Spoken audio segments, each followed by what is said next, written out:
алейкум, урматтуу достор. Турарбеков Маек YouTube каналыбызда Китеп Батыл долбоору уланууда. Бүгүн экинчи чыгарылыш. Кудай буйруса, бүгүн конокто Бугу пресстин негиздөөчүсү Жаныбек Абитегин майкебиз келди. Хош келдиңиз байке, ассалам алейкум. Анан биздин биринчи чыгарылышка келип берген блогер байкебиз Канай Токтомамбетов байке келди. Ассалам алейкум. Кандайсыздар? Ассалам, жакшы. Достор, бүгүнкү темабыз дагы китеп багытында болот. Бүгүн ушул темабыздын негизи ушул китепке байланган. Сингапур билим берүү системасы, парадокстардын күчү деген эң пакти. Буну Жаныбек байкелер которуп кыргызчага аябай сонун китептердин бири. Ушунун негизинде бир талкуу болмокчу азыр. Азыр биринчи сөздү ошол биринчи чыгарылыштын коногу Канай Токтомамбетов байкебиз көрсөк, келиңиз байке. Эл менен учурашып, амандашып. Макул. Саламатсыңар, урматтуу көрүүчүлөр. Андай эмесе баягы сөзгө өтө берели да. Бул китепке эми алгач сөзүмдү баягы чу дегенде эле айтайын. Биринчиден мына Жаныбек мырзага баарыбыз рахмат айтыш керекпиз да. Себеби бул китеп өткөнкү китептен айырмаланып, чыныгы татыктуу китеп. Ушул китепти англис тилинен кыргыз тилине которуштун өзү эле биздин тилибизге, коомубузга чоң салым. Убагында деле мына биз азыр мисалга айта кетсем, биз азыр кыргыз тили, орус тилинин астында кандай пас болуп атса, убагында ошол азыркы өтө өнүккөн күчтүү орус тили кайсы бир кылымдарда, ошо баягы эле декабристтердин маалында, ал да француз тилинин астында алсырап турган. Ошол маалда орустун прогрессивдүү жигиттери өз ара керек болсо француз тилинде сүйлөшчү, керек болсо Мария Ивановна жутем деп сүйлөшчү. Мен сени сүйөм дегенде да француз тилинде айтышчу керек болсо. Ошол маалда ошундай Жаныбек окшогон мырзалар орус элинин арасынан чыккандар, кой буну которуш керекпиз деп, ар кандай философтордун, ар кандай немис окумуштуулардын эмгектерин орус тилине которуп атып, ошонун эсебинен орус тили байып, бүгүнкү күндө орус тили бүгүнкү күндүн цивилизациясына, илимине так жооп бере ал тургандай акыбалда турат. Ошол себептен Жаныбек мактаганга татыктуу. Эми бул китеп тууралуу сүйлөшсөк, бул китепке менин критикам мындай да. Биринчиден бул китепке эмес, биздин коомчулукка дейт элем да, менин критикамдычы. Себеби азыр уруксат берсеңер, өтө кыска илим тууралуу илимге мындай көз чаптырып кетели. Мындан ары бул китепти ачыктаганга дагы жардам болсун да. Мына илим деп атабыз, бул илим берүү системасы тууралуу болуп атат да. Мына илим берүү дегенде биз илимди түшүнүш керекпиз да. Илим деген эмне, илим берүү системасы эмне, мына илим кайдан жаралып чыгып атат? Илим коомдун муктаждыктарынан жаралып чыккан. Бунун далилин издесек, дароо эле тарыхка кайрылабыз да. Чу дегенде эле цивилизациянын алгачы, тарых башталган цивилизация бул шумерлердин цивилизациясы. Ошол эле байыркы шумерлер өз ара тиричиликти кылып атып, цивилизация башталды да, бунусу дыйкандары буудай жазып атат, биякта аскер пайда болуп атат, биякта чиновниктер пайда болуп атат, ошо азык затты бөлүштүрүп жана башка дегенде, мындайча айтканда эсеп кысап пайда болуп атат. Ошентип эң биринчи илимдин элементтери пайда болгон. Шумерлерде баягы өзүнүн тростниковый палочкалары менен эсеп кысапты киришкен. Анда азыркыдай математика болгон эмес, үчтүк система болгон. Аны бери карасак, ошол эле Египет жана Нил ташкындап атып, дыйкандардын чек араларын суу жууп салып аткан үчүн, кайра чек араны калыбына келтириш үчүн элдер баягы өзү ара тытышып кырылышып кетпесин деп. Ошол маалдын баягы эмелери, жрецтери, ар кандай чиновниктери ошо аян чыгарууну ойлоп таба башташат. Мындайча айтканда геометрия ошентип пайда болуп атат. Андан кийин тиги байыркы гректерге жетип атат да геометрия. Биринчи ошо Египтен чыгып атат. Жана тиги жылдыздар, жөнөкөй эле элдерди карап келсек, мисалы биз билгендей цивилизацияны жаратпаган, мисалы көчмөн элдерди карап келсек, көчмөн элдерде өзүнүн бир цивилизациясы болгон, бирок биздикиндей эмес да. Аларды карасак, алар деле асманды карашкан. Алар деле бир асманды карап, качан көчкү башташ керекпиз, качан жаз, качан жай дегенде. Кыскасы, илим бул адамзаттын, коомдун тиричилигин жеңилдеткенге арналган кандайдыр бир руханий баалуулук. Эми ушул сөздүн улантып, эми айтып кетели да, бул китепке арналган критикабыз десек. Бул китеп албетте жакшы, бирок дароо эле айтам, бул китеп бизге эч бул системаны бизге эч сунуштоо мүмкүн эмес. Албетте мындай илим катары карасак болот да, бирок биз түшүнүш керекпиз. Биз диктатор чыдабайбыз. Ли Куан Ю диктатор болгон.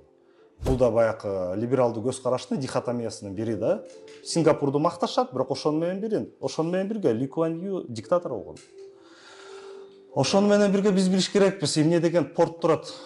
Жылына 10 миң кеме өтүп турат. Сингапурдун портунан. Бул эмне деген акча?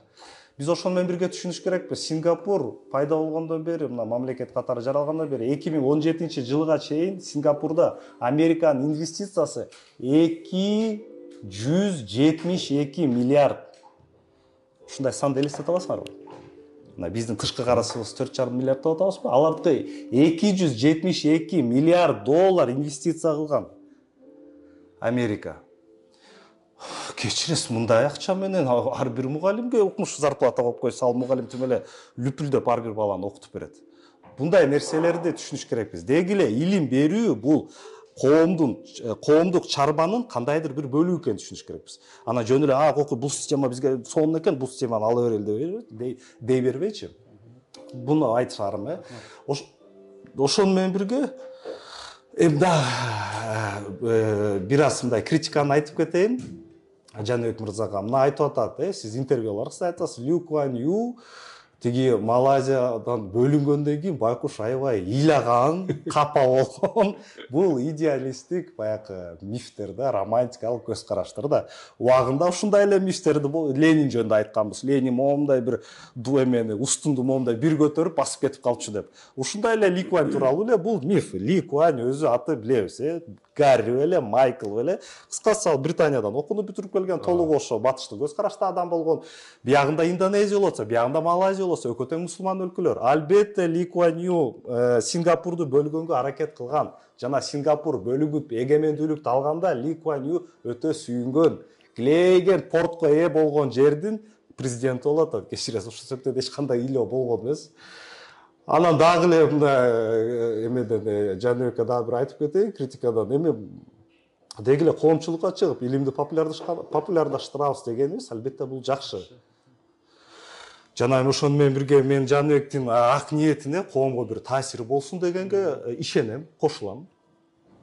Бирок биз жаңылыш кылышыбыз мүмкүн. Жаныбек жаңылышты, мен да жаңылышып калышым мүмкүн. Анан мисалы ошону менен бирге мына моякта айтып атат, пилди бир үңкүргө салып 5 адам кечиресиз, бирок ар бир нерсени бул илимге такты керек да. Бул притчаны кайдан алдыңыз билбейм. Притча бар, чын эле Индиянын притчасы бар. 5 сокур илимпоз пилди карап тыянак чыгарышкан да. Анан үңкүргө салып, анан шамды эмнеге жагышкан жок деп мүмкүн буну сиз баягы маркетингге ход кылып чыгасагандырсыз.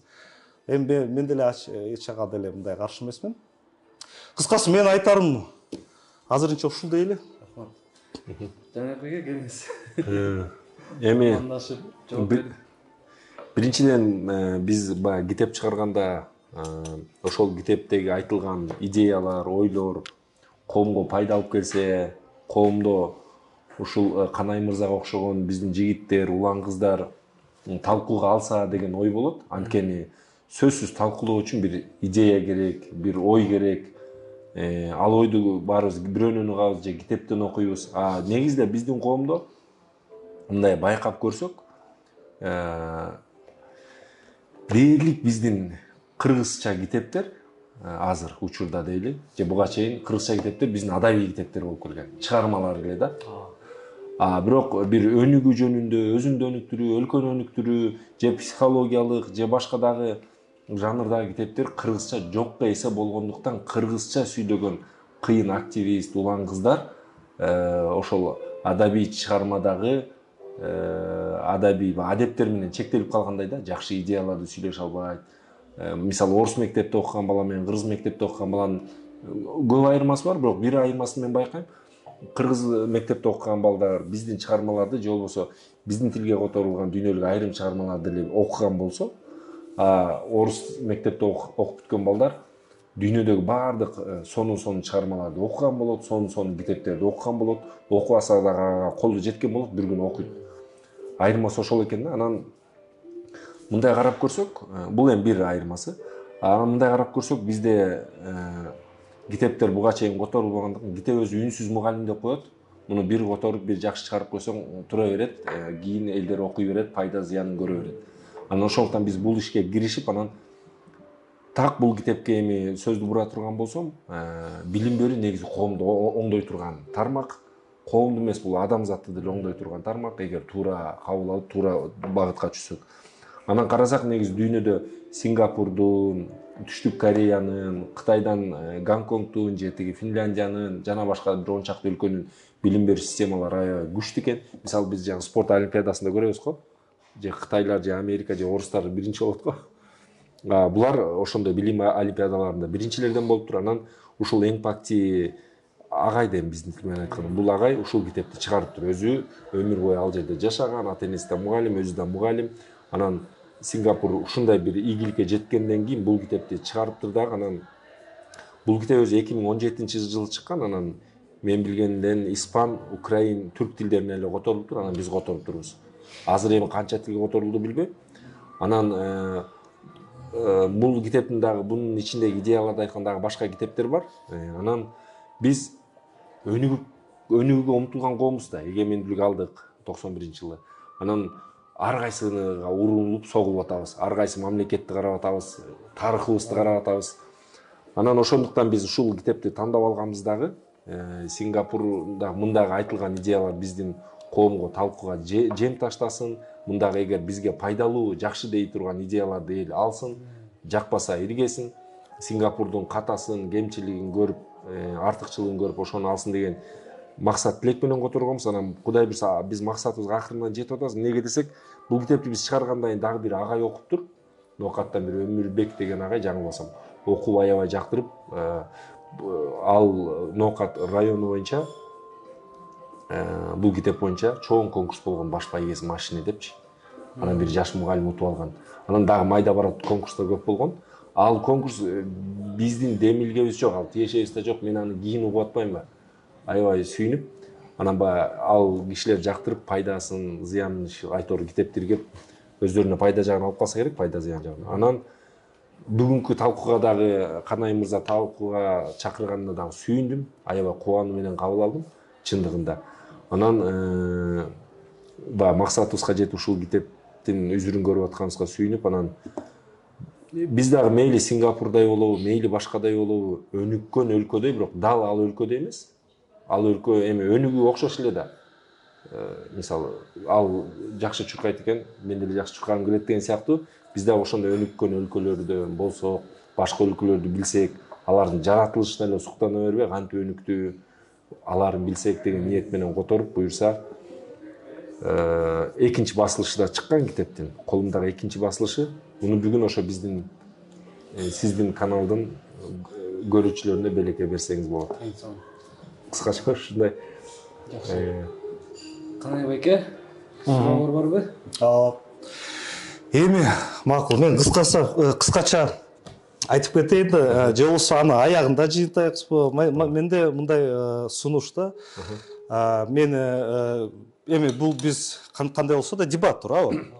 Ошону менен бирге өзүбүздүн жаңылышууларыбызды сиз менин, мен сиздин дегендей ачыкташ керекпиз. Эгер ачыктай алсак, анда биз бири-бирибизге баягы ыраазы болобуз да. Эгер сиз менин жаңылышканды ачыктап берсеңиз, мен сизге рахматымды айтам. Жана сиз да ошентесиз деген ниеттемин. Ошону менен бирге дагы айтып койгум келет, илим тууралуу, биздин дебаттар тууралуу. Убагында Байыркы Грецияда илим пайда болуп атат. Эмне себептен пайда болуп атат? Себеби илимге шарт пайда болуп атат. Демократия пайда болуп атат. Адамдар ушинтип ачык чыгып, бири-бирине өз оюн айтканга шарт пайда болуп атат. Жанагы театрларына чогулуп алышып, мындай шешептерин оронуп алышып дегенде. Анан бирок жөн гана демократия болбостон, ошол менен бирге баягы байыркы гректер демостор кулдар болгон да. Мындайча айтканда, чарбалык иштен башы бошогон. Мисалы, көчмөн элдерди калып келсек, көчмөн элдерде кулчулук болгон эмес. Ошол себептен алар чарбадан башы бошогон эмес. Ошол себептен жазуу маданиятына өтүшкөн эмес, ооз эки маданиятта кала беришкен. Мисалы, ошентип дебаттардын баягы түпкү маңызын ишке ашыралы деген аракет кылалы. Мен күнөөлөгөнүм, биздин коомубузду күнөөлөгөнүм. Жана ошону менен бирге өзүмдү да, мына сизди да күнөөлөйм. Мен айтам, сиз бул китепти түшүнгөн жоксуз. Себеби бул китепти түшүнүш үчүн илимий инструментарийди куралданып алыш керек да. Кыскача айтканда, тааным теориясы. Мен ойлойм, бул китепти окугандардын 90% түшүнгөн жок. Ошол себептен бул китепти ачыгыраак түшүнөбүз деген аракетте. Мисалы, келгиле мен сизге суроо берейин, ушу менен өтүп кетели. Мына биринчи парадокс деп атат. Өз убагындагы өзгөрүү жана түбөлүктүү туруктуулук дейт. Бул эмне деген? Сиз кандай түшүндүңүз? Мына мен айтып атам, сиз түшүнгөн жоксуз. Бул китепти окуган адамдардын 90% түшүнгөн жок деп атам. Мына менин ушу сизди күнөөлөгөнүмө мына айтып берсеңиз, кыска түшүндүрүп бере аласызбы? Өз убагындагы өзгөрүү жана түбөлүктүү туруктуулук деп эмне жалаң парадоксторунда жалаң бир антонимдерди кошуп койгон. Мини, супер, ана кыска, узун, жакшы, жаман дегендерди кошуп эле монтип кыла берет. Эмпати. Ушундай бир кызык нерселерди, башкача сөз менен айтканда карама каршылыктарды парадокс деп атат. Эми ушу эме менен эле айтсаңыз, кандай түшүндүңүз? Кандайча өз убагында өзгөрүү жана ошол замат эле түбөлүктүү. Бул эмне деген келесолук, кечиресиз, андай деген жок да. Же өзгөрөм, же өзгөрбөйм. Анан башты ортуп эле өзгөрүү, анан туруктуулук. Эмне деген баш ооруду китеп? Сиз түшүндүңүзбү? Ооба, мен эми муну түшүндүм. Түшүнсөз, мына кыска айтып берсеңиз. Эмне деген? Бул өз убагында өзгөрүү, бирок туруктуу кандай эле? Өз убагында өзгөрүү жана түбөлүктүү туруктуулук. Бул биз баягы өзгөрөт десе эле, такыр эле мисалы ага окшош болом десе, баарыбыз эле ушу а өнүгүп атыптыр, аалар укмуш экен десек, биз ошондой болуп калып атпайбызбы? А бул жерде булар айткысы келип аткан нерсе өзүнүн иденттүүлүгүн жоготпой туруп, өздөрүн жоготпой туруп, бирок өзгөрө билгенди айткысы келип атат да. Мисалы, Сингапур ооба, мейли батыш баалуулуктары дейбизби, же өнүккөн өлкөнүн баалуулуктарын үйрөнүп атат, бирок ошол эле кезде өздөрүн жоготкон жок да. Алар өздөрү менен сыймыктанат, өздөрүнүн мисалы бизде карасаңыз, азыр биздин коомдо мисалы бир жакшы нерсени, идеяны угат, анан ошондой эле болуп калат дагы, өзүн унутуп калып атат да, өзүн сыйлабайт, өзүн ушу нерсени айтып атат деп ойлоп атасызбы? Макул, анда бул сөз мындай китептин үзүндүсү. Өзгөрүүнүн кадырын даана сезүү үчүн адам реалдуулуктун карама каршы келген түшүнүктөрдөн турган катмарларынын баардыгына кучак жая билиш керек дейт. Бул эмне деп атат? Кечиресиз. Бул эми бул сиз айткан нерсеге тиешеси жок. Бул башканы айтып атат. Эмне деп атат? Ал кайсы бетте экен?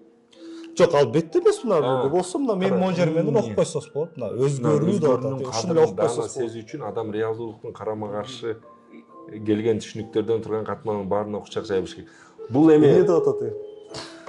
Ким кандай көз карашта болбосун, баары менен диалогко бара билүүнү, баары менен диалогко келе билүүнү. Сеники жарабайт болду, сен кыскасы башың иштебейт, андай эмес. Диалогко ачык болгонду айткысы келип атат да. Ошондо гана өзгөрө билет. Антпесе бизде радикалдуу турду эле бул болбойт, бүттү, сен адам экенсиң, айбан экенсиң, же сеники жарабайт, каяктагы идеяны айтып атасың деп биз кайсы бир адамдын оюн жокко чыгарып салбай, баарын уга билип, ошого кучак жая билүү деп атат да өзгөрүү. Чындыгында деле өзгөрүү ошондой болот да, анткени кандай болот өзгөрүү? Мисалы, жабык коом болот, ачык коом болот. Анан эгер ошо ачык коомдор батыраак өнүгүп, жабык эл, ачык эл дегенде, анан адам бирөөнү уга билсе, жок дегенде мен укчу дейт го. Психологдор эмне үчүн угат? Психологко келген киши жок, баарын уга берсек башыбыз айланып калат. Баарына уга берсек, анда кандай чечим чыгарабыз? Муну эми баарын анда кантип приоритет чыгарабыз? Бул айтканды сөзү ишке жакыныраак болуп атат. Бунун айткан, буну да уктук, буну да уктук, буну да уктук. Ушуну буну ишибизге жакын болуп атат. Буну бизге кереги жок деген приоритетти анда кайдан чыгарабыз? Биз эми ошо жана сиз илимге басым жасап атпайсызбы? Ошол коомго керек нерсени илимпоздор же коомдун алдыңкылары, коомдук ишмерлер, саясатчылар. Жок, бул китеп эмпати ал жөнүндө айтпайлы. Анда эмнеге тиги эмени айтып атат, кечиресиз, агып келаткан суу жөнүндө эмне мисал келтирип атат? Молекулалар менен агып келаткан сууга дамбаны куруп койсок, молекулалар менен молекула түшүнбөй калышы мүмкүн, дамбаны куруп салганыбызды деп атат. Бул эмне жөнүндө айтып атат? Бул айтып атпайбы, ошондой дарыянын сыртынан карасаң, аябай жай бараткан, тим эле чуңкур түшкүң келет да. Бирок дарыянын ичинде бизди эмес килеген КамАЗды агызып кете турган бир күч бар. Эгер ошо биз өзгөртүүдө биз жанагы ошо дамбаны коюп койсок, суу бияка бурулат дагы.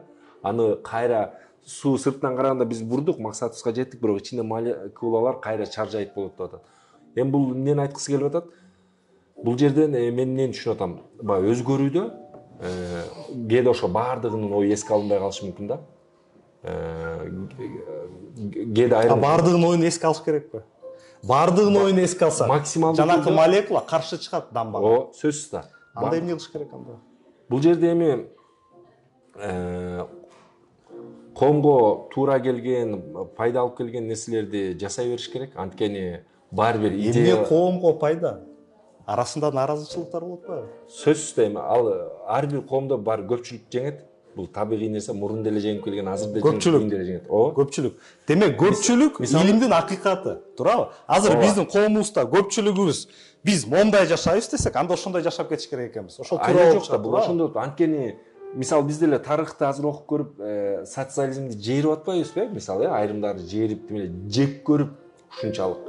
Бирок ал кезде деле ошол баягы макул болбой качкандар болгон да. Азыр деле өзгөчө идея менен жашаган кишилер ошондой экен да, эгер коомдун идеясы менен макул эмес болсо качат экен дагы, өзүн дербиш сезип тоонун башына чыгат же чет өлкөгө көчүп кетет экен. Бул эми ушул реалдуулукту биз кабыл алганда үйрөнүшүбүз керек. Кээде мага деле көпчүлүктүн ою жакпашы мүмкүн, бирок көпчүлүккө айла жок макул болобуз. Жок, көпчүлүктүн оюн угуу бул азыр бул кеп азыр бул жөндө эмес. Макул, мен айтайын. Мен айтып атам, сиз түшүнгөн жоксуз деп атам. Ошол менен бирге көп ушу китепти окугандар түшүнгөн жок деп атам. Себеби бул китептин биринчи айтып атканы мына өзгөрүүнүн кадырын түшүү деп аткан. Бул сөздөрдүн баары кайсы жерде айтылган? Бул өзгөрүү жөнүндө маселе болуп атат. Ааламда болмуштагы өзгөрүү жөнүндө. Бул өзгөрүү жана карама каршылыкты эң мыкты адамдын илиминде, тарыхында немис классикалык окумуштуу, классикалык философиянын өкүлү Гегель ачыктап чыккан. Ал аны айткан диалектическое противоречие деген. Мындайча айтканда имманентное противоречие. Тарыхта буну эң биринчи Эфесский Гераклит айтып чыккан. Бир дарыяга эки жолу кире албайсың деп. Иш жүзүндө биз карап келсек, биз бир дарыяга бир да жолу кире албайбыз. Эмне деген сөз болуп атат? Ал дарыяга киргенде, мына бут салып, мына мен могу дарыяга азыр кирем деп туруп, силер киргенде дарыядагы суу агып кетти. Сиз башка дарыяга кирип атасыз. Бир кадам жасады, экинчи кадам жасаганда да ал башка дарыя, суунун молекуласы агып кетти. Ошондо диалектикалык карама каршылыктын өзгөрүүнүн өзөгү деген бул диалектика илими да. Бул эмне деген? Мен мисалы азыр бул албетте өтө оор татаал илим. Бирок бир айтып кетейин, мына мен азыр өзгөрүп турам азыркы заманда. Буга 2 секундка чейин мен канай элем. Азыр мен бир эле учурда канаймын жана канай эмесмин. Себеби канай деген ким? Канай деген мына мондай киши дейсиз. Бирок 1 секундтан кийин эле мен бир сөздү айтып ем. Мен өзгөрүп кеттим. Мен бир эле учурда канаймын, ошол эле учурда канай эмесмин. Түшүнүп атасызбы? Ушул бир нерсенин Гегель айткан имманентное противоречие. Ушул нерсенин ар бир предметтин өзүнө ичиндеги болуп аткан карама каршылыктардын эсебинен өзгөрүү болуп турат.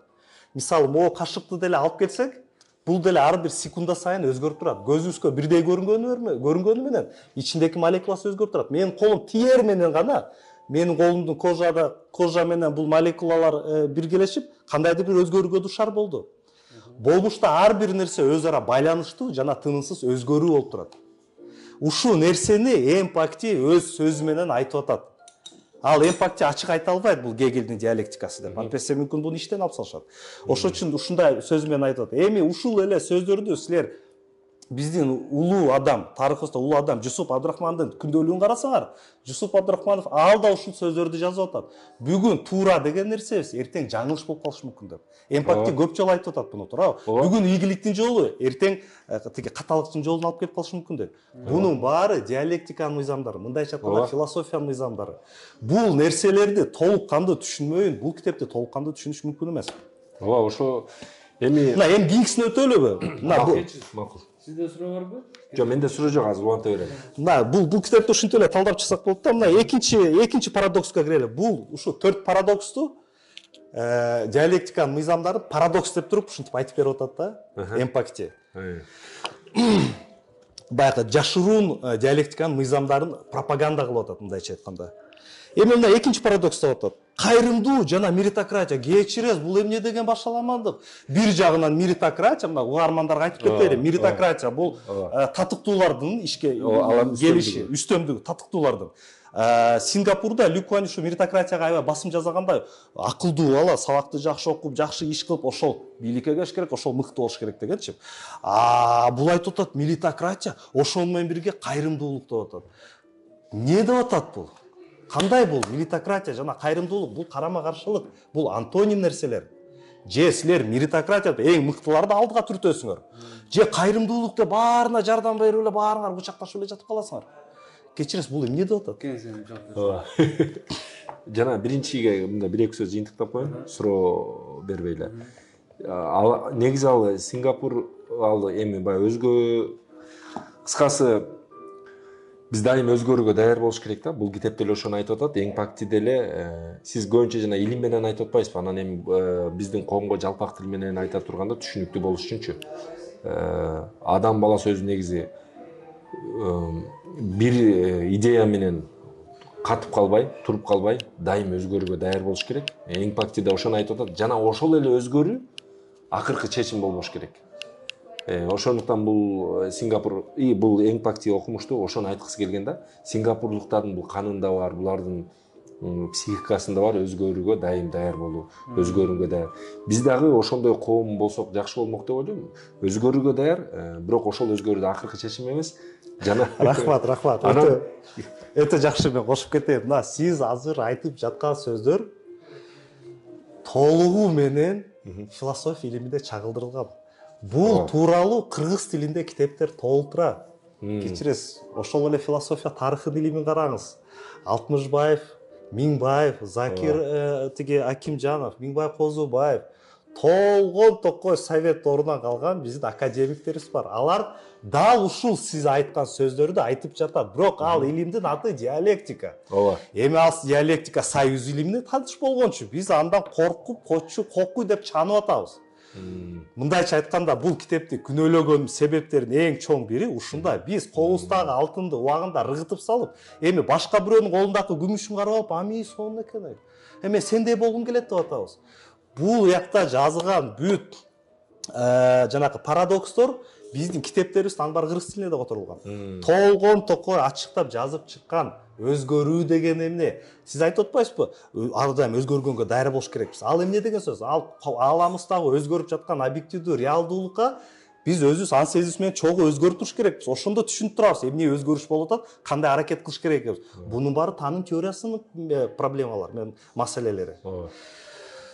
Бирок айтып коеюн да. Эми экинчиге өтө берсек болот. Кайрымдуулук менен меритократияны айтып бергизчи. Кандай түшүнүп атасыз? Бул антонимдер, бул жөнөкөй карама каршылык. Меритократияны менин жеке оюмда кандай коом болбосун биз оңой менен жоя албайбыз. Анткени бул жалпы адамзатка жакпаса дагы айрым адамзаттын бир бөлүгүнө жагат жана аны улантып кете берет. Кул кийин хан болсо деле кулга ээ болгусу келет да. Жеке маңызында эгоизм. Человеческий эгоизм. Аны оңой менен кетире албайбызбы? Андай адамдар чыга берет, ага каршылар деле чыга берет. Ошентип келип биз ар кандай коом болуп бир коомду түзүп атпайбызбы? Анан баарыбызды бириктирип турган ошо жалпы мыйзам, тартиптер, эрежелер, мамлекет болуп, анан ар кимиз ар кандай ой менен жашай беребиз. Анан биякта деле ошо меритократияны бул өзү чыгыш эли, негизи чыгыш элине көбүрөөк таандык го бул нерсе. Албетте ар бир элде болгону менен азыр учурда ал элге көбүрөөк таандык болуп, анан бул ошону жоя албагандыктан айтор. Аттында аябай жакшы коюптур да булар. Кайрымдуу меритократия депчи. Бул түшүнүп атасыз да, бул деген мужественная женщина дегендей эле да. Бул ушундай карама каршы сөздөрдү мындайына чабыштырып койгон, анан сладко-соленая деген сөз да. Ошондуктан айтып атат да. Ошол себептен бул эң пакти жөнөкөй адам эмес. Мындай сөздөрдү, жындыкан сөздөрдү бекеринен минтип кошпой эле. Ошо келе ачыктап көрөбүз. Эмнеге ошентип атат? Ошондуктан дагы китептин аты парадокстордун күчү болуп атпайбы? Ушундай парадокс болгон үчүн биз балким күчтүүбүз дейт. Ошондуктан Финляндиянын билим берүү системасына окшош эмеспиз дейт. Биз ушунубуз менен өзгөчөбүз деп.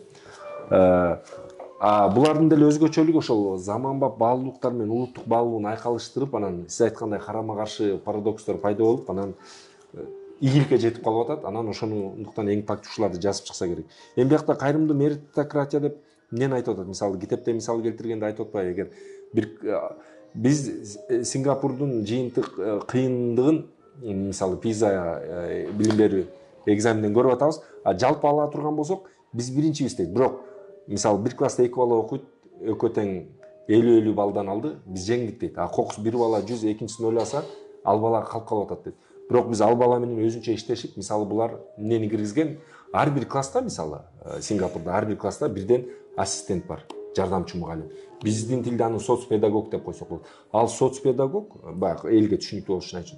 Ал соцпедагог мисалы бир күнү ошол класста кыйын окуган балдар кете берет алдыга, артта калган окуучулар менен ата-энесине барып, өзү менен жеке сүйлөшүп, ошол классты алдыга тартып, тиги алдыңкы окуучулар менен теңегенге аракет кылат да. Ошондой ыкмаларды киргизип, булар өзгөчө билим берүү системасын куруп берип атат. Бизде эле эмнеге антсек болбойт? Мисалы бизде деле 30-40 бала окуйт биздин мектепте, класстарда. Бирок ошого бир мугалим. Ал мугалим баардыгын карайт, тартибин, классын, билим берүүсүн, ата-энелер менен байланышын.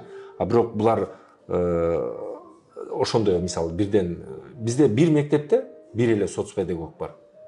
Жок дегенде мен жана жок. Бизди салыштырыш мүмкүн эмес. Биздин зарплатабызды караңыз, алардын зарплатасын караңыз, ал мүмкүн эмес. Бирок ал боюнча мындай оюм бар. Туура мен ага кошулам. Алар экономикалык жактан чындыгында күчтүү өлкө, менимче 20 өлкөнүн бирөө болуш керек. Бирок 5 өлкөнүн бирөөсү. 5 өлкөнүн бирөө бул да бирок биз 100 миң өнүгүү үчүн ошондой асмандагы жылдызды карашыбыз керек да. Тажикстанды карап, Казакстанды карап өнүксөк болбойт. Албетте Казакстан бизге салыштырмалуу кыйын. Туура. Анан ошондуктан болбойт деп менимче биз окуйлу, талдайлы сиз сыяктуу кишилер менен болду. Мен улантайын, мен айтып атам, сиз эч түшүнгөн жоксуз деп атам. Сиз эч түшүнгөн жоксуз. Бул жерде кеп эмнеде болуп атат? Меритария татыктуулардын келиши максатка. Анан бир кайрымдуулуктор, милитария менен кайрымдуулук бул баягы антонимдер да, кошулбас нерселер. Бул айтып атат, биз милитария кылдык дейт. Ошону менен бирге мыктылар алдыга чыгып кетти. Эми жөнөкөй да балдарыбыз бар да. Баары эле акылман эмес, алар артта калды, стресс калды. Эми бирок аларды да артта калтырбастан, аларга да бир кайрымдуу мамиле жасайбыз деп атат. Биз ушундай коомчу кызыкчылыгыбызды көптүрсөк, чоңойтсок, ошондо кайрымдуу мамиле жасап, кечиресиз, бул нерсе адамдын тарыхында болуп өткөн нерсе. 19 кылымдын башында утопист социалисттер деген болгон. Фурье, Сен-Симон, Оуэн дегендер. Алар да айткан. Биздин мисалыбызды айтып коеюн, Бизде да ал нерсе бизде деле болуп жатат, кечиресиз. Бир балабыз тачка сүрөп жүрөт 15 жашынан баштап. 30 жашына чейин ош базарда тачка сүрөп жүрөт. Мисалы. Башка бир балабыз Баткенден келди да 16 жашында эч мүмкүнчүлүк жок. СТОго кирди да, болду, балка каклап жүрөт. Башка балабыз Оксфордто иштеп жүрөт. Ал ошо татыктуу Оксфордто иштеп, башка балабыз движение кылып бизнесмен болуп кетти. Ал татыктуу, ал өз эмгеги менен тапты. Мына меритария. Туурабы? Эми Сен-Симондор айткан, силер ошонто бербестен, ал бала деле тиги ош базарда жүргөн балабыз деле, ал деле биздин коомубуздун бир бөлүгү. Ал да биздин, ал да бизбиз. Ал жөндөн да кам көрүш керекпиз дейбиз, туурабы? Эми ошол тиги социалист утописттер айткан, силер байлар, алар да жөндө ойлоп койгула да. Деп ушул идеяны түртсөк, колунда бар адамдар, чын эле, деп тигилерге жардам берип коет деп ойлошкон. Ошон үчүн алар тарыхта социал утопист болуп калышкан. Ана бул социал утопизмден кийин анан гана ишке Энгельс, Маркс дегендер чыгып атпайбы? Социализмдин илимий теориясын, илимий базасын түртүп келишкен. Ошентип анан дүйнөдө чоң тополоң болуп атпайбы? Марксизм деп туруп. Туурабы? Эми кыскасы мен айтарым, бул адам 19 кылымдагы утопист социалисттердин айтканын эле кайра кайталап атат. Бул иштебейт.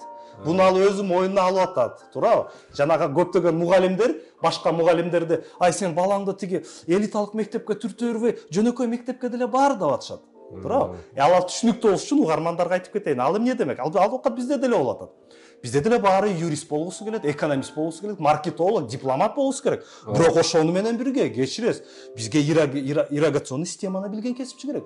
Бизге зоотехниктер керек, бизге биологдор керек. тиги уруктарды иштетип кандай эмне отурсуңар. Сиз балаңызды зоотехник кыласызбы? Мен дипломат кылгым келет. Мен ага мүмкүнчүлүгүм бар. А сен бар зоотехникке бер. Ал биздин коомубузга керек. Ал нерсе иштебейт. Кичинекей балаңызга айтып көрүңүзчү, барып зоотехникте окуду десеңиз, ата мен тиги уйдун аркасын чукулап жүрүнбөй койчу дейт да. Себеби анын акчасы такыр башка, экономисттин акчасы, маркетолог, юристтин акчасы башкача болот. Туура? Бул карама каршылык азыркыга чейин турат. Эми тиги айтып атат, мугалим өзү башка балдарга, ай сен балдарыңды эле престижный эмес мектепке берчи, бул биздин коомубузга керек деп коюп, өзүнүн баласын элитардык мектепке түртүп атат. Аны айтып атат, биз ушундай акыбалда бул карама каршылыкты жеңе албайбыз деп атат. Анан бул карама каршылыкты жеңиш үчүн биз тиги эмпакти өзү айтып атат. Туура, бул карама каршылыкты жеңүү мүмкүн эмес. Себеби бул жерде экономикалык кызыкчылык турат, элиталык мектептин аркасынан. А бул жөнөкөй мектептин аркасынан коомдун кызыкчылыгы турат, бирок экономикалык кызыкчылык жок. Трактор менен зоотехник тиги маркетологдо акча таппайт. Бирок ошол трактор айдаган, ошол ирригационный системаны иштеткен ошол зоотехник, ветеринар бизге керек. Биз агрардуу мамлекетпиз. Бирок барбайт. Бул карама каршылыкты кантип чечебиз? Чечүү мүмкүн эмес деп атат. Буну чечиш үчүн адамгерчиликтүү болуш керекпиз деп атат. Кечиресиз, бул сөздөрдү ошондуктан кайрымдуу дегенди кошот атат да. Бул сөздөрдү адамзат басып өткөн башынан, 19-кылымдын башына бул өткөн. Ушул проблема чечилбеген үчүн кечиресиз, биринчи атамекендик согуш болуп кетти. Биринчи дүйнөлүк согуш болуп кеткен. Мындайча айтканда бул утопия. Түшүнөм. Жок, биз бул китепти мен түшүнгөн үчүн котордук. Балким аябай түшүнбөгөндүр, анысын так айта алам, бирок түшүнүп элге пайдалуу болуш үчүн котордук. Анан ал нерсе, сиз айтып аткан нерсени мурун эле 19-18 андан аркы окумуштуулар изилдеп койгон. Бирок илим улам жашара берет, изилдене берет, тарых кайталана берет. Ушундай Эмпакти деген бир окумуш чыгат, ушинтип жазат китеп, кийин башка окумуш чыгат. Анан ошол сиз айткан жанагы илимди аны улам чечмеленип, жиликтенип кете берет, илим өнүгүп кете берет. Анан ошол сыяктуу эми бул мисалда бул артка кетүү. Бул эки кадам артка кетүү. Бул мисалда. Бул мисалдабы? Милитария менен кайрымдуулук ишке ашкан эмес. Тарыхта андай болгон эмес. Сингапурда ишке ашкан үчүн олигархтар кедейген балаларды ойлогон эмес. Албетте, адам азыр билесизби бул кандай ишке ашып атат биздин дүйнөдө? Анан азыр бир айтып кетейин, Канадада, Францияда 60% налог. Мындайча айтканда, бул мамлекеттер момундай кокодон алып туруп, акмак сен момча акча төлөйсүң дейт да. Ошол акчадан анан тиги кедейген балаларды камсыз кылып турат. Ошентип тең салмактуу кармалып келет. Франция, жанагы Канада айтып кеткендей. Америкада көп анча эмес. Башкача кылуу мүмкүн эмес, башкача ал адам өзү бербейт. Мындайча айтканда, бул карама каршылык өзүнөн өзү табигый чечилбейт. Бул карама каршылыкты чечиш үчүн мамлекет ортого кирип, акмак, сен момча акча бересиң? 60%. А сен момча, сен тигинче, тетиги байкуш артта калган жөнөкөй балабызды биз эптеп өзүбүз багып турабыз дейт. Ошондуктан булар ошо кайрымдуу меритократияны киргизди да. Ал эми баягы сөзсүз ар бир коомдо өнүккөн, бизге идеалдуу мамлекет болсо деле, сөзсүз артта калган ар бир адамдын жөндөмү мүмкүнчүлүгү ар кандай, алар кала берет, боло берет. Сиз айткандай андай нерсеге ошо мамлекет же ошо коомдун алдыңкылары киришип аралашыш керек. Ансыз ал нерсе артта кала берет. Ошондуктан булар дагы ошол нерсени артта калтырбаш үчүн дээрлик булар аябай сыймыктануу менен айтып атпайбы? Дээрлик биздин көпчүлүк окуучу, алдыңкы окуучу деп. Ошондой өзүнөн өзү булар өнүккөндүктөн ошол 4 парадокс келип чыгып, анан ошондуктан булар кайрымдуу меритократияны киргизишкен да. Аны киргизбесе балким дагы деле улана бермектир. Албетте бул китепте өзүнүн каталарын да айтат, кандай биз эми анын үстүндө иштөөдөбүз деп. Анан мисалы бир нерсени биз билишибиз керек да, өнүгүш үчүн. Биз өнүгүш үчүн, өнүкпөө үчүн шылтоо издебей, өнүгүш үчүн шылтоо издешибиз керек. Менимче бул Сингапурдан бизге керектүүсүн үйрөнүп, алып калышыбыз керек, керексин таштап салышыбыз керек. Анан албетте бул мурун биздин жана сиз айтып атпайсызбы, диалектикада кыргыздар, биздин философтор, Алтымышбаев деген биздин аябай кыйын философ агай бар. Алардын эмгектеринде чагылдырылган, бирок ар бир нерсеге пропаганда керек да, ар бир нерсеге улам чыгып жаңыланып туруш керек. Тилекке каршы ал нерселер чыкпай калды. Демек аны дагы чыгарышыбыз керек экен да. Демек диалектиканы пропагандалаш керек. албетте ар бир укмуш идея пропагандаға муктаж да, ал ансыз элге жайылбайт. Рахмат. Макул, келе мына 3-чү продуктты карабыз. Бул да абдан кызык. Борборлоштурулган алыстатуу деп. Орус тилине которсок централизованный сепаратизм дейбизби, эмне дейбиз билбейм. Орус тилине орусчага которулган эмес да, ошо. Жок, ошо билбейм. Алар көрүп угармандар үчүн айтып атам. Жок, борборлашуу, анан алыстатуу бул кандай кечиресиз? Бул что за ошондуктан кота собак болуп атпайбы же? Собак, эмне? Пёсакот болуп атпайбы? Темаларды атайын коюптур да. Айтам го, бул эмпати өзү өтө билимдүү адам. Ошол себептен өнүгүүнүн өзөгүсүн түшүнгөн адам. Ошол себептен карама каршылыктардын кагылышуусун, карама каршылыктарды чечүү менен өнүгүү болот деген сөзүн ушул китепте түшүндүрүп бергиси келип атат. Биздин философтор диалектикада 1-2-3 бет менен түшүндүрүп берген нерсени бул бир китепке чаржайып, чоюп түшүндүрүп берип атат. Өзүнүн современный тили менен да, эми. Биякта булар мындай кылганда, булар баардык директорлорду, мектеп директорун бизде мисалы жанагындай шайлоо экзамен аркылуу дайындаса, биякта билим берүү министрлиги дайындайт экен. Алар башынан эле сиз айтып атпайсызбы жанагындай бирөө агроном болгусу келбейт, экинчиси болгусу келет деп. Булар башынан эле жана мыкты 11 класс бүтүрүүчүлөрдүн арасынан дагы бүтүрүүчүлөрдүн арасынан 3/1 бөлүгүн жакшы мыкты окугандарынын 3/1 бөлүгүн мугалимдикке алып калат экен дагы. Анан ошонун арасынан эле ошол кезде эле мектеп директорлугуна даярдап, үйрөтүп, окутуп, чокутуп, анан кийин билим берүү министрлиги мектеп директорлорун өздөрү дайындайт экен. Бирок мына борборлоштуруп атат да, дайындап. Бирок ошол эле убакта ар бир директорго чыгармачылык эркиндик, мектебин кандай иштетет, кайсыл багытта алып кетет. Бизде баягы гимназиялар ошондой го. Ошону директордун эркине таштайт экен дагы. Анан ошол эле баягы директорго көп укук берип атат да. Анан эмнени айтайын дедим мындан. Айткым келген ушул да, мисалы бизде Сингапур айтып атат бул. Мамлекет билим берүүдө негизги реформада мамлекеттик башкаруу азыраак болуп, демократия көбүрөөк болуш керек деп атат. Анан ошондуктан булар ар бир директорго эркиндик бергендиктен билим берүүсү алдыга чыкты деген ойдомун да. Булар ушул ыкманы колдонгон. Макул. Мына мен дагы бир жолу айтып атам. Сиз түшүнгөн жоксуз. Бул мындай деп атат да, биз билиш керекпиз, окуучулар, көрөрмандарга айтып келдилер да. Сингапурда жердин баары мамлекетке таандык. Мектептин баары мамлекетке таандык. Мугалимдер окууну бүтүрөр менен сага жумуш таап берет. Бул эмнеге окшошуп атат?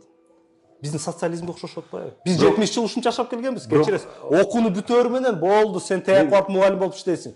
Каракөлдөгү таяк кыштак бар, ошо кыштакка барып мугалим болуп иштейсиң. Анан тиги барат, моюн сунат да барат, мисалы.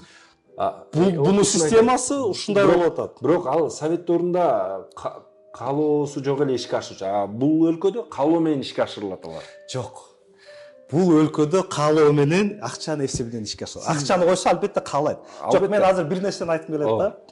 Бул айтып аткан нерсе борборлошуу менен алыстатуу деп атпайсызбы? Бул чын эле өтө чоң татаал тема, саясат илимдеринде да бул татаал тема. Убагында 20-кылымдын башында мондай лысый, мондай сакалчан бир киши, мондай чыгып туруп, вся власть советом деп кыйкырган киши. Анын аты Владимир Ильич Ленин. Ал убагында айтып чыккан демократический централизм деген. Ошо демократический централизм дегенде бул киши айта албайт. Бул киши Ленин жөнүндө мактап айтып бере албайт. Ошо үчүн ушинтип башты ортуп түшүндүрүп берип атат. Иш жүзүндө бул демократический централизм. Ал эмне деген сөз? Бул ал мындай.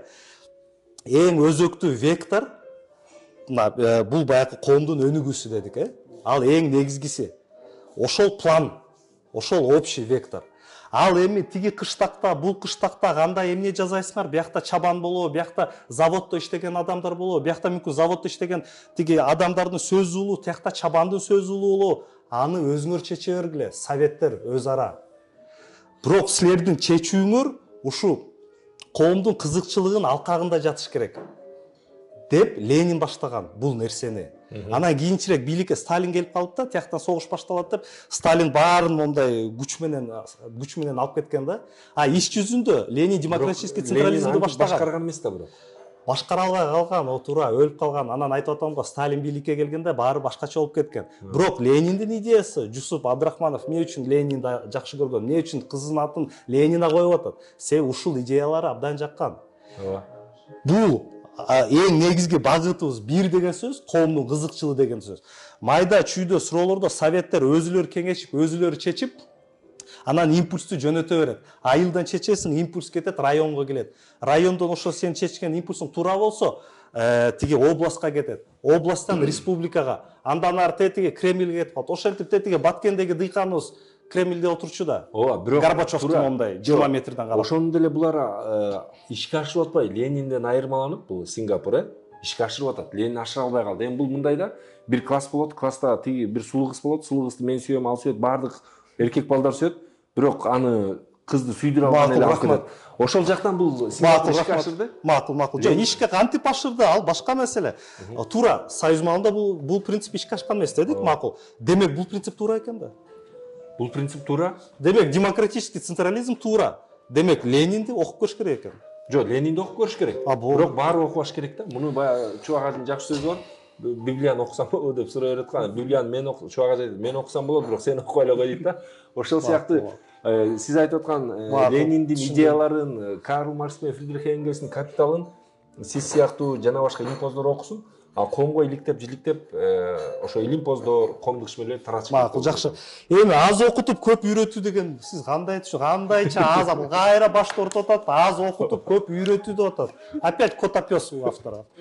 Бул негизи бул бир идея негизи адамдын башын ортсо ошондо адам өнүүгө Туура. чыгат да. Анан бул өзү ошо китепти ачыктайлы да.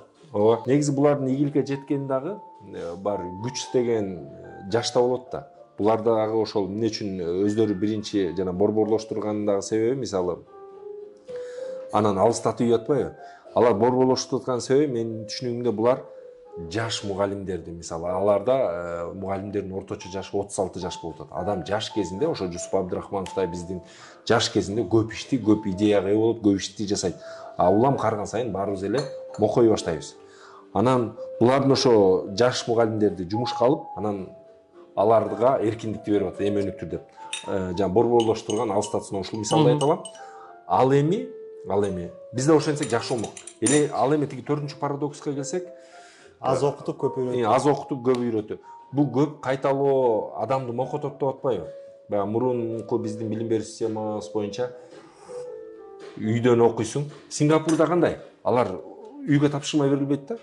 Албетте тапшырма берилет, бирок мындай кандай бардыгын ошо мектептен окуйт, түшүнөт, тапшырмасын да аткарат, анан үйүнө кетет.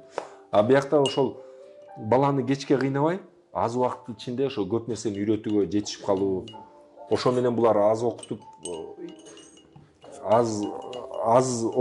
көп нерсени үйрөтүп калууга ошону айткысы келип атат да. Негизи булар бирок муну менен күрөшкөндө булар дагы деле кыйналып атат. Анткени булар ошол баланы көп кыйнап коюп, бул бизге келип атат акырындарчы. Өзгөчө Бишкек шаарында бул аябай күч алды. Булардын балдары кандай? Мектепте окуйт, мектептен кийин ийримге барат. Айтор бала бош эмес да. Бала балалыгы менен өмүр сүрө албай калып атат. Ошондуктан булар келгиле аз окутуп көп нерсени үйрөтөлү. Көп нерсени үйрөткүсү келип атат, бирок баланын өзү балалыгы менен жашаганга убактысы калбай калып атат деп атат. Булардын жана бизде бардыгы Facebook'та ызычы болот го, булар ошо Twitter'ге жазып коюптур. Билим берүү министриби же бир саясатчысы тиги балам деген каникулда эс албай калды, бүт эле тапшырма аткарып деп. Ошого реакция берип, булар ошондой парадокстарга барууга туура келип атат. Макул, анда бир айтып кетейин. Бул парадоксто, бул чынында эле парадокс, бул деле тиги окшогондой парадокс. Бул эмне дегенде Сингапур эмнеси менен мыкты? Бул интерактивный сабактарды жөнөтөт. Кичинекей бала сабактарды кылат. Кичинекей балдарды түшүндүрүүдө эле баягы стандарттык форма, традиционное образование, Ооба. Ал балага суроо берет, мына момундай формула дейт. Биз бүгүн фотосинтезди өтөбүз дейт, фотосинтездин максатын айтып берет, мына бул традиционный. А булар башка ыкмага өтө баштаганда, кандай ыкма? Жана биринчи балага ошол нерсени, предметти түшүндүрүп, предметтин карама-каршылыктарын түшүндүрүп берсе, бала өзү акыл эси жетиш керек да. Мисалы, могу өсүмдүк, мына балдар карагылачы, бул өсүмдүк жерден момча азык зат алат. бирок өзү өсүш үчүн диссимиляция ассимиляция процесстерин жүргүзүп жана өзүнө керектүү органикалык материалдарды камтып калып жана өсүш үчүн буга бир гана тамыр менен жердеги жана суудагы азыкка жетишпейт, органикалык материалдарды өзүнө толуктуу албайт.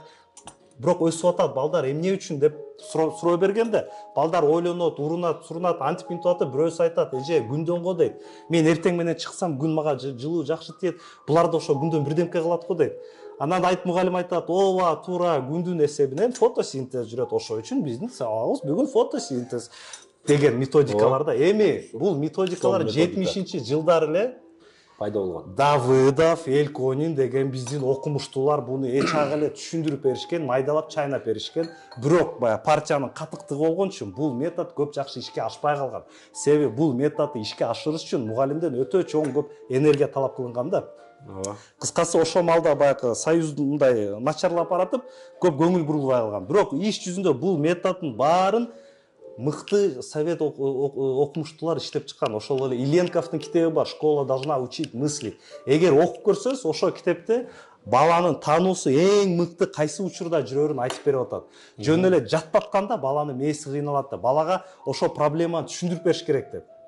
Мисалы, кантип бул машинка пайда болду, кантип двигатель пайда болду, кантип роторный двигатель пайда болду. Мисалы деп, макул айта берсеңиз. Эми мындай менин оюм. Сиз негизи ооба биздин ошо окумуштуулар 70-жылдары ойлоп тапкан жакшы.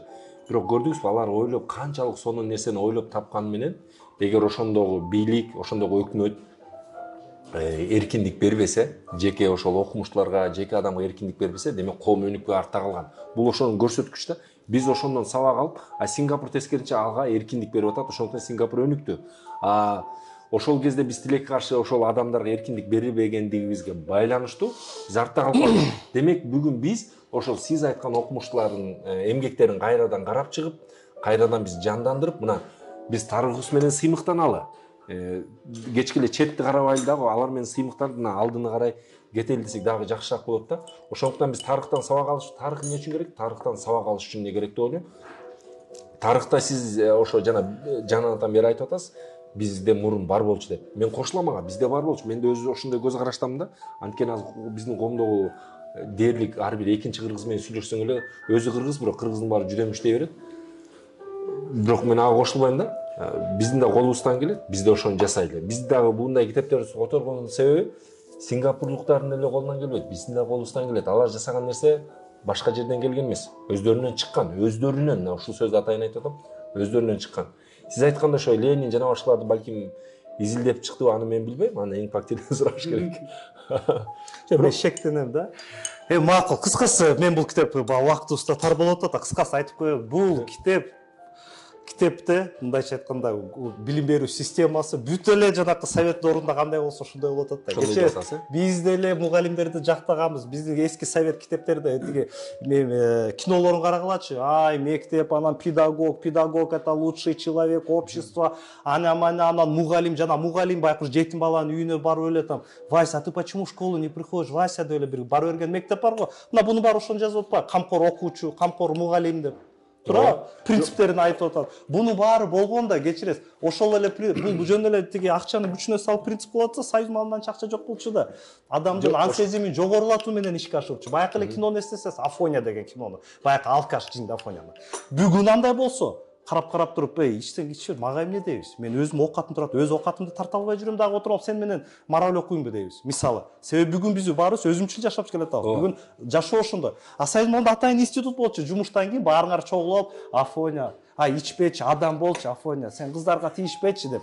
Мындайча айтканда, бунун баарын элементтери болгон. Эми кыскасы айтарым, эгер бул китепти мактап атсак, анда кечиресиз, анда союздун эмнеге союздан да жамандап атабыз, кокой. Ушундай болуп атат да. Бул китеп союзда болгон нерсени үстүртөн гана көрсөтүп берип атат. Чын эле жакшы депчи. Бизде анын баары союз маалында болгон. Бизде бир гана акча жок болчу, анан биз ошону кыла албай калдык. Бул кылды деген да туура эмес.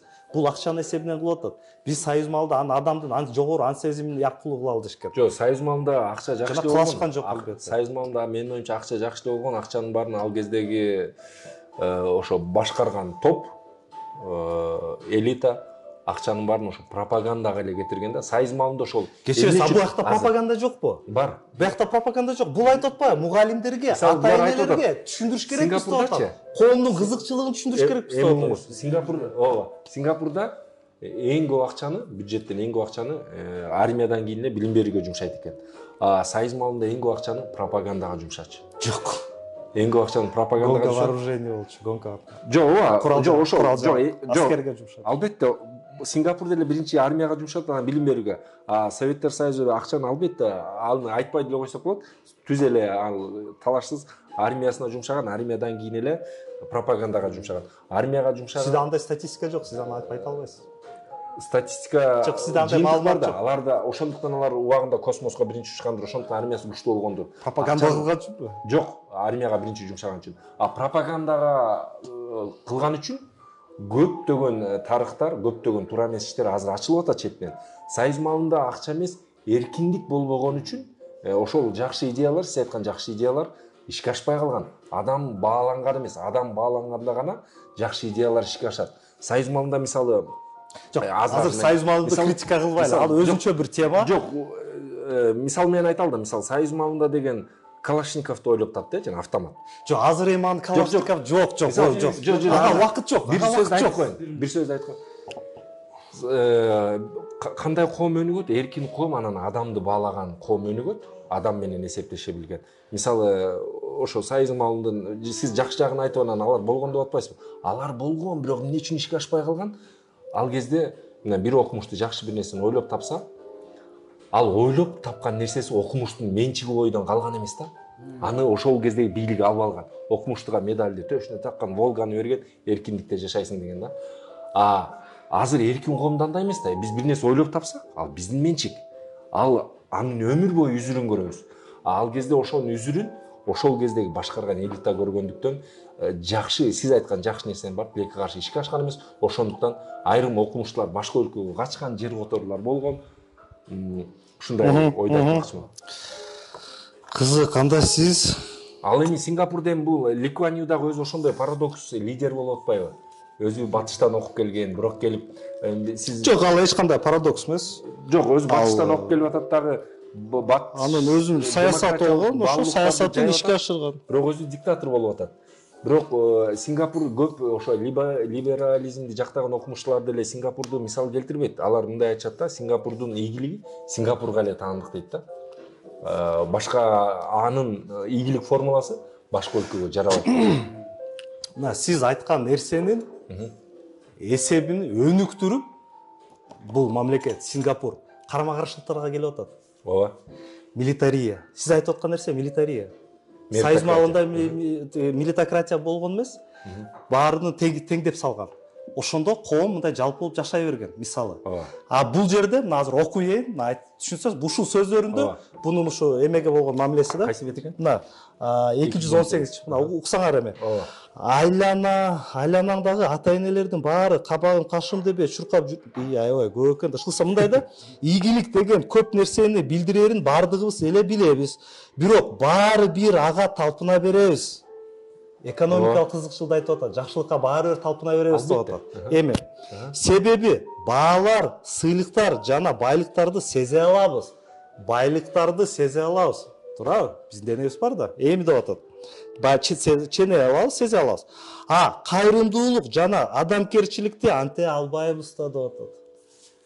Бул китепте эң пакти сиз айтып аткан моделдин эң өсүп өткөн чокусуна отуруп алып айтып атат, бул менен коомдун проблемасы чечилбейт экен.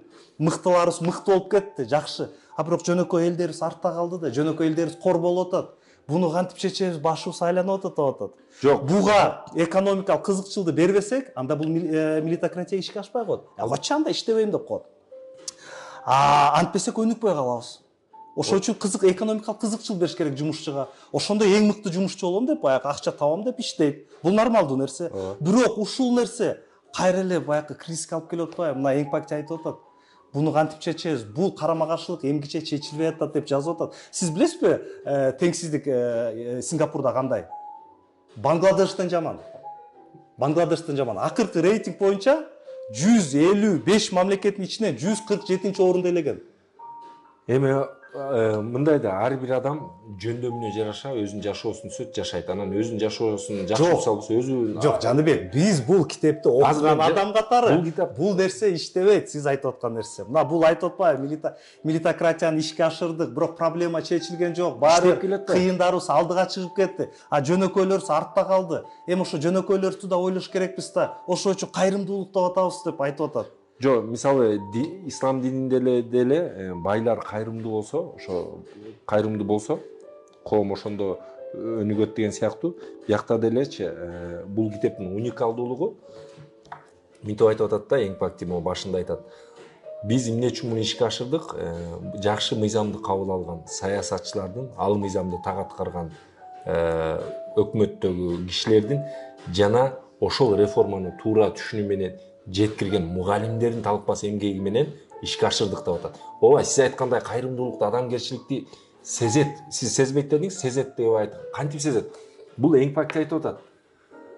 Мугалим эмес, окуучу барып келип окуучуга такалат да, билим берүүдөгү реформа туурабы? Окуучу реформаны сезбейт дейт. Окуучу мугалимди сезет дейт. Ошондуктан мугалим өзү ошо адамгерчилик, жанагы кайрымдуулук сапаттарын. Демек пропаганда керек экен да. Албетте, биякта демек союз маалында жанакы в этом мире доброта деген мультиктер, детский мультиктер, анан друг не оставит в беде деген жанакы анын баары туура болуп турду демек, Жок, мындай да.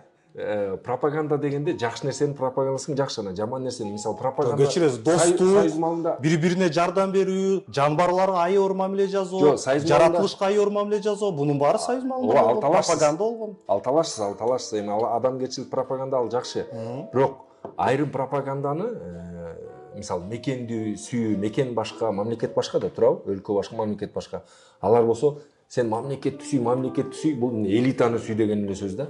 Ошону кайба катуу пропагандалаган. Ошондуктан айрым жүрөгү таза кишилер айырмасын билбей мекен үчүн бейгүнөө шейит кете берген, мисалы. Шейит кете берген десек жарашат аларгачы, өлө берген. Ошондуктан союз маалынын өзүнүн мен жеке пикиримде жакшы жагы азыраак, жаман жагы ал сиз көп жакшы жактары бар деп атпайсызбы? Ал окумуштардын жок, жакшы жактарын бул айтып атат. Бул айтып атат бизге.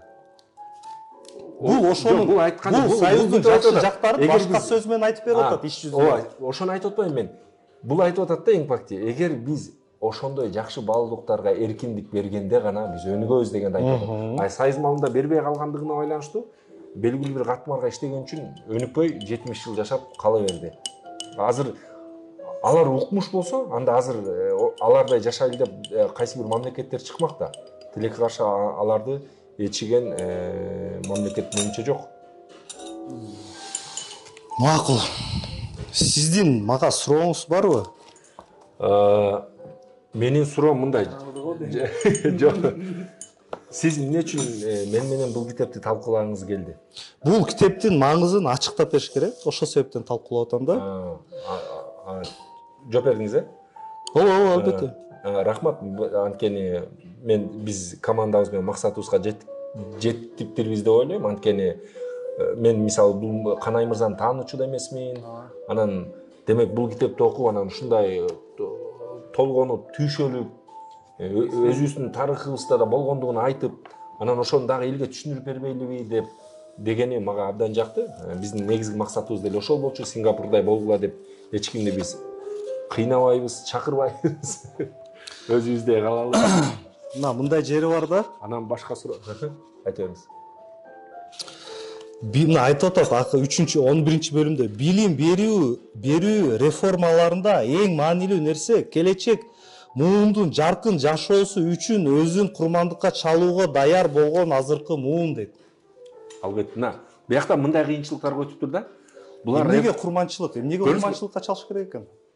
Бизде азыр мындай парадигмада жашай албайбыз. Биздин бүгүнкү парадигма, мен өзүмдү да жыргатам, элди да жыргатам деген парадигма. Бирок бул айтып атат курманчылыкка чалыш керек деп атат. Эмнеге курманчылыкка чалыш керек? Эмнени айтып атат? Анткени жакшы нерсеге биз курманчылык чалмай жетишпейбиз. Бар бир бирөөбүз курман болобуз да, бир жакшы нерсеге жетиш үчүн. Мисалы, булар кантип курман болуп атат? Булар ушундай реформа кылалы деп атат. Анан бизде реформа кылалы десе кое туруп пилоттук долбоор кылалы, бир аймакка көрөлү дей берет го. Булар анткен жок. Биз реформаны баштайлы деп атат. Анан жарым айтып атат. реформаны баштасак эски мугалимдер кандай болуп атат? Мисалы бир мисал менен айтайын. Булар келеле билим берүү системабыздын тили англис тилдүү кыла алды. Анан айтып атат, жергиликтүү тилде сүйлөп жүргөн мугалимдер кандай болуп атат? Булар болбой эле анан ага кирет, алар дагы ошол тилде үйрөнө берет, бирок алар дагы ошол карыган киши болуп калганда, алар дагы ошо англис тилде үйрөнүп, аларды жокко чыгарып, мектептен чыгарып салбай, акырындык менен ошол нерсеге өтүп кеткен да. Азыр бүгүнкү күндө аякта билим берүү системасы англис тилде болуп калды толук. Анан андагы жакшы окуу китептери дүйнөнүн ошол эле Американын кайсы бир штаттарында, Казакстанда ал китептер окутула баштады. Көрдүңүзбү? Курманчылык кимди курманчылыкка чалышты? Жергиликтүү тилде сүйлөгөн мугалимдер курманчылыкка чабылып кете беришти. Жок, эми андай курманчылык ар дайым боло берет. Жок, биздин бирок бул айтып болбой атат да, өзүн курманчылыкка салган деп. Биздин коомдо болбой атпайбы бирок? Биздин коомдо толгон токой адам курманчылыкка чабылып атат, кечиресиз. Толгон токой. Ар дайым ар бир адам кайсы бир өзгөрүүнүн курманчылыгы болуп келет. Бул нормал. Өзгөрүү эмес. Кайсы бир учурда толгон токой философиядан мугалимдер бар болчу. Философияны сабаган кыскартты да, ал мугалимдер курманчылыкка чабылып кетти. Өмүр бою философияны изилдеп, кийинки жаш муунга мына мен философияны кыргыз тилине котордум, эми мен лекция окуйм деп, монтип келатса, реформа деп туруп философияны кыскартып салды, ал курманчылыкка чабылып кетти. Мисалы. Албетте, ар бир реформа бул идеалдуу болбошу мүмкүн. Мен жана башында айткандай. Жок, мен айтарым, бул кайсы курмандыкты айтып атат? Бул курмандык деп. Эмнени айтып атат, Ооба. Жеке адамдын кызыкчылыгы менен коомдун кызыкчылыгы карама каршы болуп калышы мүмкүн. Андай мисалдар толтура. Туурабы? Мисалы Жусуп Абдрахмандын өзүнүн жеке кызыкчылыгы коомдун кызыкчылыгы менен карама каршы келип калган. Ал деле башкалардай болуп партиянын жылуу кучагында жүрө берсе болчу. Бирок элдин кызыгын жактайм деп партияга каршы сүйлөп чыкты. Иш жүзүндө мындай болду. Өзү кете берди. Кыскасы, демек менде кийинки суроо сизге.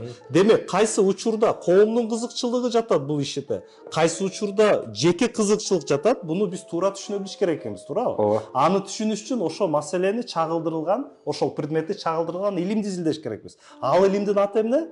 Тааным Теориясы. Ал илимдин аты коом таануу, туурабы? Коом таануу деген илим бар. Чоң илим. Баякы шумерлерден баштап бүгүнкү күнгө чейин түшүндүрүп берип атат. Кайсы коом кантип өнүгүп, кайсы өнүгүү, кайсы реформа коомдун кызыкчылыгына дал келген, кайсы реформа жеке кызыкчылыктарга дал келип калган. Демек, коом таануу илимин окуш керекпиз, туурабы? Ооба, окушубуз керек. Эми биякта ошону окушубуз керек болгондуктан биз билим берүү бизге эң негизги өнүгүү үчүн каражат экенин түшүнүшүбүз үчүн бизге ар кандай булактар керек. Элге дагы, илимпоздорго дагы. Илимпоздор эле окуп калса, анда илимпоздор ал коомдун апендилери болуп калат. Ошондуктан элге жалпак тил менен түшүндүрүлгөн башканын ийгилигин эл өлө окуйт да. Анан ошондуктан биз ушул китепти котордук. Мына Сингапурдун окуп көрүлү. Сингапур эле болобуз деп атасыңар. Жакшы. Анан ошондуктан биз коомду таануу деп атпайбызбы? Коом өзүн тааныш үчүн башка коомдун өнүк этабында көрүш керек. Ошондуктан биз ушул китептерди биздин элдин эне тилине которуп чыгарып атабыз. Билим берүүнү өнүктүрүү үчүн. Негизи эле жанагы Түштүк Африкадагы бир университетте жазуу бар го. Ал атактуу жазуу. Университет атактуу болсо дагы бир коом өнүктүргүн келбесе билим берүүсүн талкалап сал дейт. Ал талкаланган билим берүүдө жаман дарыгерлер өсүп чыгат, ал кишини өлтүрө баштайт дейт. Жаман полиция чыгат, ал кишинин баарын камай баштайт дейт. Ошол сыяктуу биз өнүктүрүү үчүн, коомду өнүктүрүш үчүн билим берүү системабызды оңдошубуз керек. Аны оңдош үчүн бизге изилдеш керек. Изилдөө үчүн бизге булактар керек. Мен бир нерсе кошуп кетейинби? Ооба, сиздин айтканыңыз абдан туура. Деги бул китепти которгонсуз, бирок мына бир жаңылышканыңызга кошулуп, критика айтып, ошон менен жыйынтыктайлы. Аяк сөз деле айтып коет элем. Сиз өзү эмеңизди айтып атасыз, Ликуандын айткан эми ооба, Ликуан айткан аякта цитата кылып беришет, ой бул укмуш билерман адам деп. Ошон менен сиз айтып атасыз, баягы мугалим кандай болсо жаран ошондой болот, жаран кандай болсо коом ошондой. Мамлекет ошондой. Ликуандын сөзү экен, макул. Иш жүзүндө биз түшүнүш керекпиз. Мугалим бул руханий баалуулукту кайра жайылтып, кайра башкача айтканда, маданияты, воспроизводство культуры. Маданияты кайра иштеп чыгуучу адам. Ал өзү иштеген руханий маданият, материалдуу баалуулуктан кийин келет. Жанагы айтып кеткендей эле да. шумерлерден баштап сүйлөшүп келдик го. Илим коомдун муктаждыгы деп атабыз, туурабы? Ооба. Эми бизде Кыргызстанга туруп 100 сонун мектеп ачып койсоз да илим таркабайт. Себеби биздин коомдо муктаждык жок. Убагында биздин коомдо глейген аграрный сектор бар болчу, глейген заводдор бар болчу, тиги приборостроительный завод, завод полупроводников, электродвигатель, станкостроение деген бар болчу, хлопчатобумажный, анан кийиз чыгарган, жанакы тиги пахтаны иштеткен жана башка.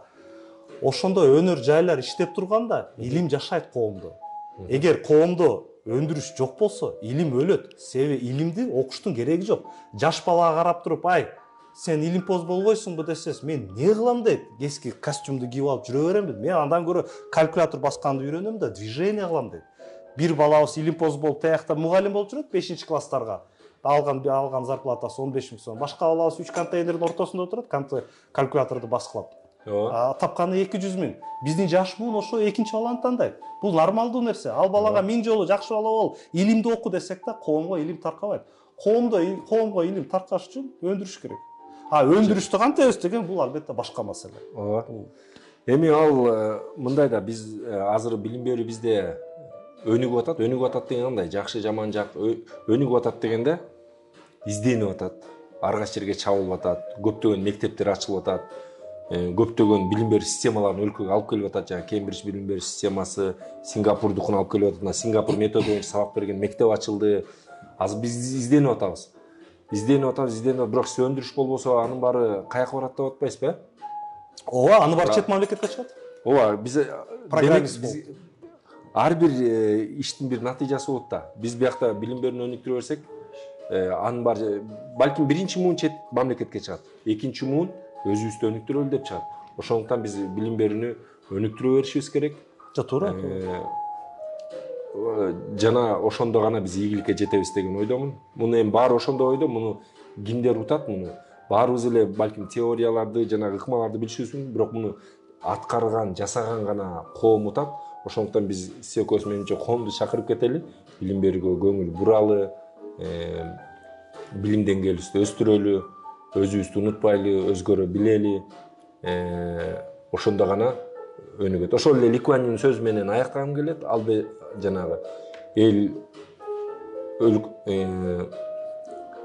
Мугалим кандай болсо, эл ошондой болот, эл кандай болсо, өлкө ошондой болот. Биздин ошондуктан мугалимдерибизди барктайлы, аларды баалайлы, жакшы мугалимдерди өстүрүп чыгалы. Алар кантип өстүрүп чыккан? Ошол бизде эң мыкты окуучунун баары башка жака кетет да, анан эң начарлары тилекке каршы мугалимдикке тапшырып калып атпайбы? Мамлекет ошо мугалимдикке баш иштеген, мектепте кыйын окуган окуучулардын жок дегенде Сингапурга окшо 3/4 бөлүгүн алып калса, ошону камкордук алса, мектепке жөнөтсө, мына жакшы балдар өсүп чыкса, аны бар акча да кечиресиз. Бул айтып атат го, экономикалык кызыкчылык эң күчтүү деп атат го. Бирок биз акчабызга жараша канча бир мугалимди даярдасак болот да. Анткени бизде менчик мектептер ошол мисалды көргөзүп берип атат. Бир канча кыйын балдарды даярдап, олимпиададан жеңип берип атат. Ошондуктан мамлекеттин баардык бүтүндөй өзүнүн аймагындагы мектепке ал жетпесе дагы белгилүү бир өлчөмгө, белгилүү чөлкөмгө ал жетет. Ошондуктан ошону кыла бериш керек да, өзүнө жараша. Мисалы Сингапурдан көрдү, биз Сингапур мындай кылды, биз мындай кылалы, Финляндия мындай кылды, тигиндей кылалы деп баштасак жакшы болот. Бул китептин максаты ошол силер да баштагыла деген сөз да. Анан сиз бул мындай идеянын карама каршысы, ушул идеяны жактырбай коомго талкуу жасап жана эски нерселерди кайра ортого козгогонуңуз мага чындыгында жакты. Анткени ошол чаңда жаткан илим деп койсок болот, чаңда жаткан китеп сыяктуу, ал кайра анын беттери ачыла баштады да. Бул жакшы нерсе. Ооба, албетте 90-жылдары бул азыр эптеп түшүндүрүп бере албай аткан көтөрүлгөн проблемалар 90-жылдары көчөгө ыргытылган, меш чагылган ал китептер менен убагында. Эми мен жаштарга кайрылуу жасасам, баягы акыркы жана сөз айтылып калды го, жеке кызыкчылык менен коомдун кызыкчылыгы деп. Коомдун кызык айтып кетким келет да, жеке кызыкчыл, экономика кызыкчыл ар дайым күчтүү болуп келет. Биз коом таануу, коомдун кызыкчылыгы бул абстракция, бул жок нерсе. Каалаган нерсеңизди кармасаңыз, ал бир материал болуп чыгат, же бир станок болуп чыгат, же акча болуп чыгат, же суу болуп чыгат, же өсүмдүк болуп чыгат. Коомдук кызыгуу жок. Адамдын жеке кызыгуусу ар дайым бар. ар бирибиз жакшы жып болсун дейбиз, жакшы машина болсун, менин катыным шуба кийсин, менин балам Оксфорд мектепке барсын, жана башка дегендей. Кыскасы, коомдук кызыкчылык менен жеке кызыкчылык көп маселелерде карама каршы келишет. Эми мен жаштарыбызга кайрыларым, эгер биздин Кыргызстандын, биздин коомдун алдыңкы прогрессивдүү жаштары болом десеңер, силер өз курманчылыгыңарды кылыш керексиңер. Ал кандай курманчылык? Ар бир эле адам өзүнүн жеке экономикалык, социалдык маселелерин чечип жашагысы келет. Коомдун кызыкчылыгы бул ошо коомдун ошол эле коом таануу маселесин изилдөө, тааным теориясын изилдөө, бул эч кимге кереги жок нерселер. Эч ким сизге рахмат дебейт, коом таанууну изилдегениңиз үчүн бир да адам силерге рахмат дебейт. Эл да рахмат дебейт, мүмкүн тарых кийинчерээк рахмат дейт, бирок иш жүзүндө бул абстракция, жок нерсе.